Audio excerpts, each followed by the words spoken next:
$1,400 stimulus checks, $3,600 stimulus checks for families, and it seems like everyone is sitting on Bernie Sanders' lap nowadays. Realistically, could you, if there were a 2-week delay, not just get some cabinet picks approved, but get a stimulus package through? Nancy Pelosi says that she could have it all ready by February 1st. Well, I can tell you that's a high priority. What's going on, you guys? It's Ron here with your second stimulus check update and related news on stimulus package updates and news about President Biden's recently signed executive orders, some brand new information on the $1,400 stimulus checks, the $3,600 stimulus check for families, as well as additional stimulus plans that was said to be in the works right now. And the impact of this could possibly decrease the rate of child poverty by 50%. Now that's pretty impressive. And I've also got updates on the Senate filibuster and news on the letter from Nancy Pelosi. So of course I'm gonna share with you guys what that was all about. And finally, this one's pretty big right now. We got the latest on the parking lot incident with the National Guards. And of course, if you haven't heard about it, I'm gonna give you all the details on that one a little bit later on. But first, I'd like to say welcome back to all my subscribers. I really appreciate you guys. And for those who are brand new to the channel, my name is Ron. We cover all things personal finance, investing, how to generate multiple streams of income. And of course, we have stimulus check updates and stimulus package updates. So if you haven't already, definitely subscribe to the channel. And if you have not checked out the All New Matter channel, link in the description down below. Thousands of my subscribers have already checked it out and absolutely love that channel. Don't be left out. Link in the description down below. They have amazing content. But for now, let's jump right into the content. President Joe Biden has signed a number of executive orders ever since he stepped into the office, but last Friday he kicked off his second full day in the office by signing 2 more executive orders that aim to provide additional economic relief and address the COVID-19 pandemic. Now, these 2 orders include expanding food stamps to combat the hunger crisis that we're currently facing and mandating the Office of Personnel Management to start the process that would allow federal employees and contractors to receive a minimum wage of $15 per hour. And right now, I think that this country urgently needs both of these, especially with the 41 million Americans who currently suffer from hunger every single day. And I certainly hope that these newly signed executive orders would help every one of us during this trying time. But aside from these, President Biden has also instructed the Treasury Department to find ways to deliver stimulus checks to eligible individuals who still haven't received their funds yet. And to further improve the process of giving out the checks, online tools are also being developed so that claiming our payments will now be a lot easier. So we're definitely looking forward to this one, guys. And because of this, it's going to be way more convenient for us, and there will be far fewer hurdles for those of us who have enough on their minds right now. So that's really great. And he made it clear that,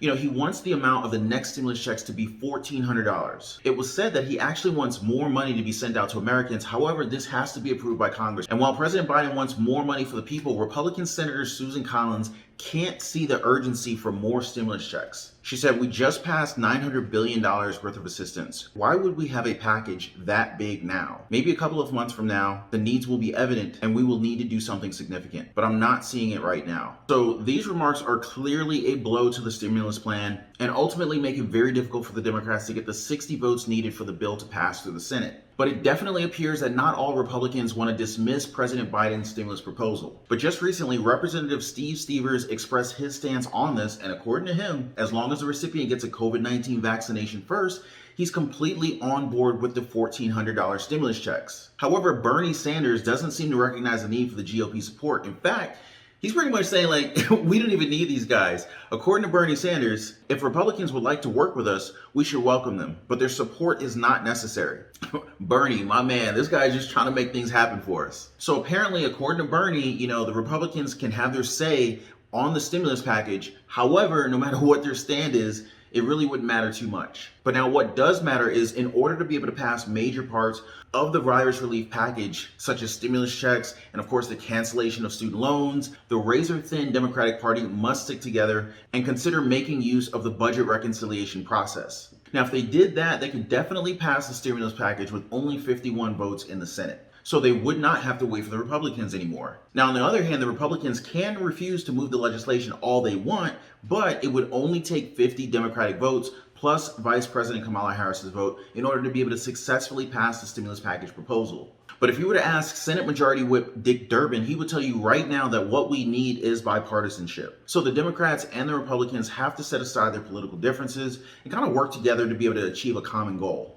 Now, this, of course, requires that you come up with the best and smartest decision to be able to provide relief to the American people. And he also says that without this, the 50-50 Senate cannot pass anything. And I also kind of agree with the guy. I mean, people are suffering right now, and prolonging this, this power struggle, between the two different political parties. You got the Republicans on one side, you got the Democrats on the other. This could definitely eventually lead to more suffering and possibly even more painful of a recession. And I think it would be a lot better for all of us if we actually just kind of start seeing a lot more action from the government, and a lot less talking. And speaking of more actions, we're hearing that the White House Democrats are now drafting legislation proposed by President Biden himself to expand the existing tax credit. Now, what is included in this tax plan? Well, for one, if you have children that are under the age of 6 years old, you can expect to receive a monthly direct deposit worth $300 per child. And if they're from the ages of 6 and 17 years old, then it would be $250 per child every single month.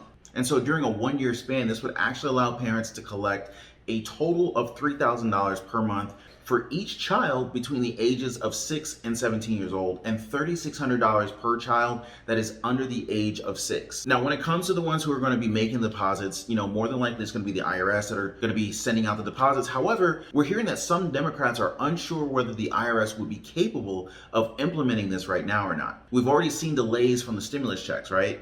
All right, so now let's talk about the estimated price tag for this, right? So, we're hearing that this benefit could cost a very pretty penny. So, in fact, it could increase the federal deficit by as much as $120 billion per year that this is going on. But according to research performed at Columbia University, this could make it all worth the price. According to the research, this plan could actually cut the child poverty rate in half. And we rarely see anywhere near a 50% curb. So if this is true, it would be a huge benefit for our children. But of course, we know that this plan is still under development, so I don't want to get anyone's hopes up, but I do want you guys to be aware of what's kind of, brewing in the kitchen right now, so to speak. So, a lot can change. It's still a bit too early to kind of call exactly what's going to happen next, but of course I'll give you guys the play-by-play. And a lot of people have already started asking me whether or not they would be eligible for these different additional child tax credits and so forth. And according to the reports, the eligibility for these particular benefits are definitely going to be based on family income for the prior tax year. So to make things simple for you guys, your income amount is definitely going to be a determining factor for whether or not you will qualify for the monthly check or not, but it hasn't been provided to us exactly what those minimum or maximum requirements are going to be yet. But moving on, there seems to be a little bit of a standoff in the Senate right now. And, this concerns the filibuster rule. Now, if you guys don't know what I'm talking about regarding the filibuster rule, well, the filibuster is a tactic used to prevent a measure from being brought to a vote by means of obstruction. Proceeds on the floor, the Democratic leader and I are continuing to flesh out the structure of this 50-50 Senate. When leaders Lott and Daschle wrote a similar agreement 20 years ago, there wasn't a need at all to reaffirm the basic standing rules that govern legislation here in the Senate. It was safely assumed that no majority would break this rule for short-term gain.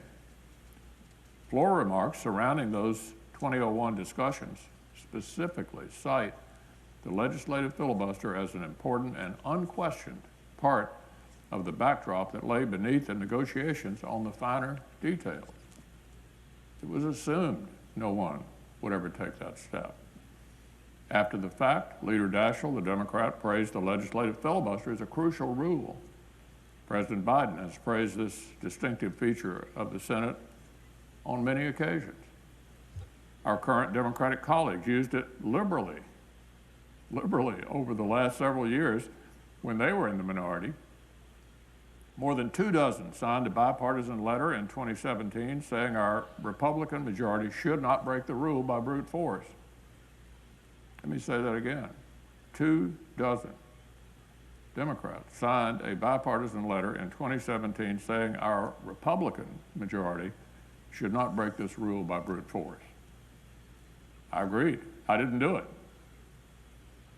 President Trump was not happy with that. He tweeted against me numerous times because I didn't put an end to the legislative filibuster. And so the Democrats used it constantly, as they had every right to. They were happy to insist on a 60-vote threshold for practically every major bill I took up. So we'll continue to request that our Democrat colleagues reaffirm this standing rule of the Senate, which they have been happy to use on many occasions. I can attest. Now, lately, it seems that this rule has been keeping the two Senate leaders from reaching a common ground on how to manage the 50-50 chamber. It's been said that Senate Majority Leader Mitch McConnell has recently been pushing Senate Majority Leader Chuck Schumer to protect the filibuster. However, in a tweet, Senator Schumer openly declined Senator Mitch McConnell's insistence by saying that the American people choose to retire 4 Republican senators and elect a Democratic majority to its Senate. Senator McConnell's proposal for how to organize the Senate is unacceptable and it won't be accepted. But that's not Schumer's only brush with Twitter last week. The fact is, the House will deliver the article of impeachment to the Senate. The Senate will conduct a trial of the impeachment of Donald Trump. It will be a full trial. It will be a fair trial. But make no mistake, there will be a trial, and when that trial ends, senators will have to decide if they believe Donald John Trump incited the insurrection against the United States. And as a matter of fact, the tweets came flying in right after Chuck Schumer accidentally said that President Trump incited the erection. Well, that was definitely pretty funny. I hope somebody got a quick laugh out of that one. But what's more is that the people on Twitter kept roasting him over it over again and again and again. You know how the internet is. So of course this kept circulating all over the internet, and it eventually gave him a top spot on like trending topics somewhere. And speaking of awkward scenes, how can we forget about the time when the White House press secretary Jan Psaki almost said President Obama instead of President Trump? Or the interview of former FDA Commissioner Dr. Scott Gottlieb when he said 100 million vaccines being done in 100 million days? I think this only proves that every one of us gets a bad day after all, so we're all human, I guess.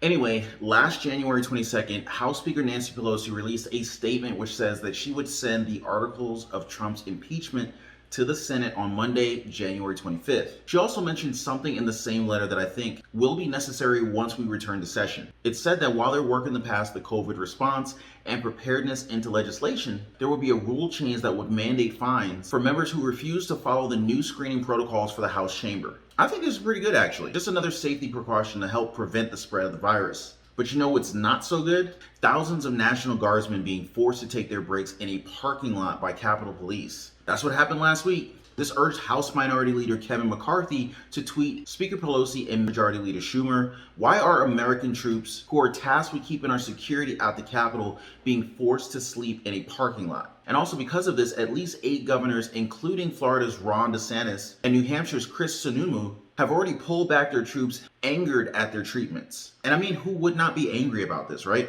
Over 20,000 National Guardsmen were brought to Washington, D.C. after the U.S. Capitol riot just last January 6th. These soldiers are essentially serving our country, protecting the people. So it really didn't surprise me when Florida Governor Ron DeSantis said that it was a half-cooked mission, while Sununu said that the treatment was demeaning and disrespectful. I mean, it kind of was. I mean, you're sleeping on the parking lot floor. I mean, it's just not right. I mean, we shouldn't be treating our National Guards like this. But, anyway, guys, that is all for this stimulus check update and stimulus package update. You can rest assured that I will stay on top of the latest updates related to stimulus checks and stimulus packages. And of course, if you haven't checked out the All New Matter channel, definitely click the big M above my head right now and see what it's all about. Thousands of subscribers of this channel have also subscribed to Matter because it is that awesome. I hope you guys enjoy it, and I will see you guys on the next one. Take care.